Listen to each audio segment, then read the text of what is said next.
بسم اللہ الرحمن الرحیم۔ جہنم سے آزادی پانے کا نبوی نسخہ۔ جو شخص شام کے وقت 4 مرتبہ یہ دعا پڑھ لے تو اللہ تعالیٰ جہنم سے اس کو آزاد فرما دیتے ہیں۔ بسم اللہ الرحمن الرحیم۔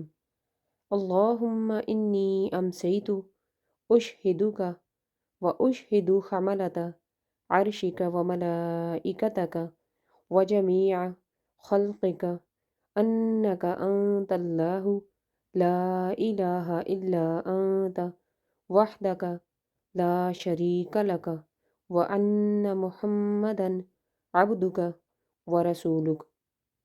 اے اللہ، میں نے اس حالت میں شام کی ہے کہ میں آپ کو گواہ بناتا ہوں، اور میں گواہ بناتا ہوں آپ کے عرش اٹھانے والے فرشتوں کو، اور آپ کے تمام فرشتوں کو، اور آپ کی تمام مخلوق کو، کہ یقیناً آپ ہی اللہ ہیں، آپ کے سوا کوئی معبود نہیں ہے، آپ تنہا ہیں، آپ کا کوئی ساجی شریک نہیں، اور یہ بات یقینی ہے کہ محمد صلی اللہ علیہ وآلہ وسلم آپ کے بندے اور رسول ہیں۔